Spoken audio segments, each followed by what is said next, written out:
Hola a todos! Willkommen zu einer neuen Folge von Mattes Mate Mission Uruguay einwählt. Schön, dass ihr wieder mit dabei seid. Ein Lieblingsmensch von uns ist verstorben. Daher gab es letzte Woche keine neue Folge. Wir haben es einfach nicht gefühlt. So, heute sprechen wir mal über ein Thema, das alle beschäftigt, die ein großes Vorhaben wie eine Auswanderung planen. Welche Fähigkeiten, welche Skills braucht man denn so, wenn man plant, nach Uruguay zu gehen oder generell auswandern möchte? Bevor wir dazu kommen, was Frau Mattes und ich noch so alles uns vorgenommen haben zu lernen, schauen wir uns mal an, was wohl alle gebrauchen können, die den Schritt ins Ausland wagen. Da gibt es einfach ein paar Dinge, von denen wir glauben, dass sie das Leben dort erleichtern können. Ganz oben auf der Liste, und das haben wir ja auch schon in Folge 5 besprochen und ihr habt das auch schon in den Kommentaren zu Folge 15 immer wieder betont, da steht natürlich die Sprache. Na, das ist ganz wichtig.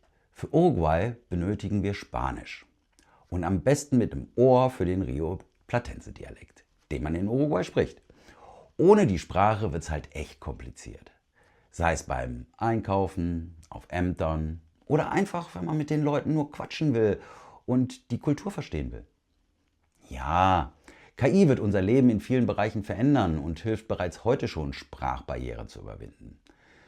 So übersetze ich fast alle spanischen Kommentare mit KI und auch unsere spanischsprachigen Folgen werden mit künstlicher Intelligenz synchronisiert.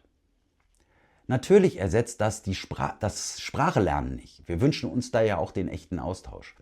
Aber es wird an der einen oder anderen Ecke das Leben erleichtern. Ja, dann was wir für ganz wichtig halten, ist Flexibilität und die Fähigkeit, sich anzupassen. Peter aus unserer Community hat es echt treffend formuliert. Alle Gewohnheiten aus Deutschland in Deutschland lassen. Das wird sicherlich nicht immer ganz einfach, aber wir glauben, das ist unheimlich wichtig. Wir haben recherchiert, dass der Lebensrhythmus in Uruguay ein anderer ist. Das habt ihr ja auch schon bestätigt. Vieles läuft entspannter und ist vielleicht nicht ganz so durchorganisiert, wie wir es aus Deutschland kennen. Wir glauben, es ist entscheidend, sich darauf einzustellen, sonst macht man sich wahrscheinlich nur selbst das Leben schwer. Da wir bereits eine entspannte Lebenszeit haben, freuen wir uns auf unserer Reise, davon ein Bild zu machen. Ich bin echt gespannt auf die entspannte Lebenskultur. Ja, was unserer Meinung nach auch immer braucht, ist die Fähigkeit, gut recherchieren und zu planen. So eine Auswanderung ist ja ein Riesenprojekt. Das hat ja schon unsere Mindmap in Folge 4 gezeigt. Man muss sich informieren, Dinge organisieren, Anträge verstehen, die Daten verifizieren. Das fängt bei den Einreisebestimmungen an und hört bei der Wohnungssuche noch lange nicht auf. Und dabei sind wir sehr dankbar für eure Kommentare. Die helfen uns echt sehr. Also großes Herzchen für euch. Ja, und dann noch etwas, was wir für sehr, sehr wichtig halten. Geduld und die Fähigkeit, mit Rückschlägen umzugehen. Wir stellen uns darauf ein, dass nicht alles auf Anhieb klappen wird. Behördengänge können eine Zeit lang dauern und es wird sicherlich auch unerwartete Hürden geben. Da wird es darauf ankommen, ruhig zu bleiben und sich davon nicht entmutigen zu lassen. Ein weiterer Punkt, den viele von euch auch in den Kommentaren immer wieder ansprechen und den wir auch für enorm wichtig halten, ist Offenheit und Respekt für die lokale Kultur. Interesse zeigen, mal auf lokale Veranstaltungen gehen, die lokalen Gepflogenheiten verstehen wollen und auf die Menschen zugehen. Wir denken, das öffnet Türen. Egal, wo man auf der Welt ist, nicht nur in Uruguay. Das waren jetzt mal ein paar grundlegende Dinge, die, denken wir, für jeden hilfreich sind, der überlegt, ins Ausland zu gehen. So, und jetzt mal zu uns. Was wollen denn Frau Mattes und ich noch so alles angehen oder vertiefen, bevor es 2029 losgeht? Und was bringen wir vielleicht schon mit in unser geplantes Abenteuer? Das ist ja quasi unsere ganz persönliche Skill-Inventur. Ja, fangen wir mal an mit Frau Mattes. Wie sie in Folge 7 ja schon erzählt hat, dreht sich bei ihr vieles um das Thema Garten und Selbstversorgung. Sie will sich intensiv mit Gartenbau und dem Anbau von Obst und Gemüse und vor allen Dingen mit Permakultur beschäftigen. Ihr großer Wunsch ist ein eigener, produktiver Garten, der nachhaltig bewirtschaftet wird. Und weil so eine Ernte ja auch dann irgendwie verarbeitet werden will, gehört natürlich ganz logisch das Thema Lebensmittel konservieren, ne, also einkochen und solche Geschichten, ganz klar dazu. Das Käsemachen ist ebenfalls ein spannender Gedanke, der in diese Richtung geht, auch wenn der Garten für Sie ganz klar im Vordergrund steht. Eure Hinweise übrigens auf die Permakultur-Szene in Uruguay haben Sie da sehr bestärkt. Danke.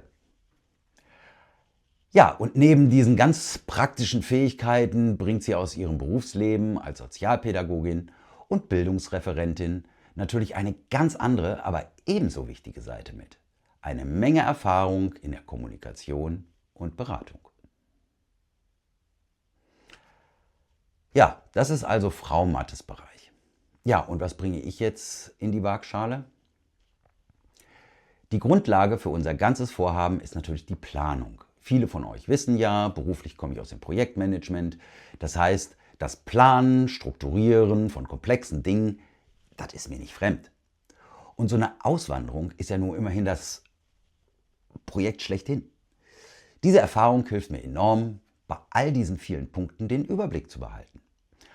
Angesichts der Komplexität ist auch ein frühzeitiger Beginn, wie wir ihn jetzt machen, einfach sinnvoll, um in Ruhe alles angehen zu können. Da hat man weniger Stress, man hat genügend Zeit noch. Neben dieser planerischen Seite bringe ich aber auch noch eine ganz andere berufliche Erfahrung mit. Das wissen ganz wenige nur. Ich bin gelernter Hotelkaufmann. Ja, das ist zwar schon etliche Jährchen her, aber der Servicegedanke und der Umgang mit unterschiedlichsten Menschen, das bleibt. Ich gehe davon aus, dass diese Kenntnisse in Uruguay ein echter Vorteil sein werden. Sei es um einfache Kontakte zu knüpfen oder vielleicht sogar als berufliche Option im Gastronomiebereich. Mal schauen. Soweit zu den beruflichen Grundlagen. Dann gibt es natürlich noch die praktischen und kreativen Dinge, die mich umtreiben. Ihr seht es ja hier auf dem Kanal, ich fotografiere und filme sehr gern und auch mit Holz arbeite ich sehr gerne. Das sind Fähigkeiten, die ich natürlich mitnehme. Um das Ganze aber noch zu erweitern, fände ich es total spannend, mich im Bereich Metallbau schlauer zu machen. Da fehlt es echt noch. So grundlegende Dinge wie Schweißen richtig lernen, das stelle ich mir als extrem nützlich vor. Und ein anderes Hobby, das ich auf wirklich ein neues Level heben möchte, ist das Bierbrauen. Ich habe richtig Lust, später in Uruguay gutes eigenes Bier zu brauen. Eure Hinweise auf die Craft-Bier-Szene dort haben mich da echt sehr neugierig gemacht. Danke. So, das ist also unsere Mischung aus beruflichen Erfahrungen, praktischen Hobbys und neuen Lernzielen, die wir in unser Uruguay-Abenteuer einbringen wollen. Eine Mischung aus Planen, Bauen, Versorgen und miteinander reden. Jetzt habt ihr einen Einblick bekommen, welche Fähigkeiten wir für wichtig halten, was wir schon mitbringen und wo wir noch dazulernen wollen, bevor wir jetzt 2029 hoffentlich nach Uruguay auswandern. So, und jetzt seid ihr natürlich dran, liebe Community. In dieser Folge richte ich mich ganz besonders an euch in Uruguay, die ihr euer Land am besten kennt. Wenn ihr uns jetzt seht, zwei Deutsche, die planen, zu euch zu kommen, was sind aus eurer Sicht die wichtigsten Fähigkeiten, die wir mitbringen sollten?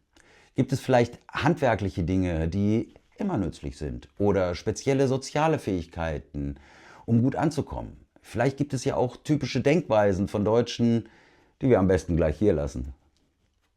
Und dann an die unter euch, die diesen Schritt vielleicht schon aus Deutschland oder einem anderen Land gemacht haben. Was war die eine Fähigkeit, die ihr am Anfang am meisten gebraucht habt? Abgesehen von der Landessprache. Schreibt uns eure Gedanken und Ratschläge in die Kommentare. Eure Perspektive als einheimische und erfahrener Einwanderer ist für uns unglaublich wertvoll. Wir sind wie immer sehr gespannt auf euer Feedback. Ja, das war es auch schon von unserer Seite. Ich hoffe, es waren ein paar interessante Anregungen für euch dabei.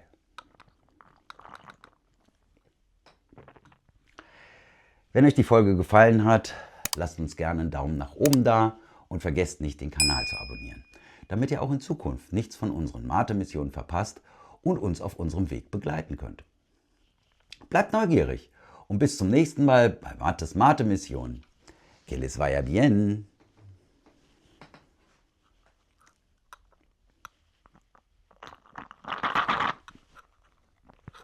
Jetzt ist es leer.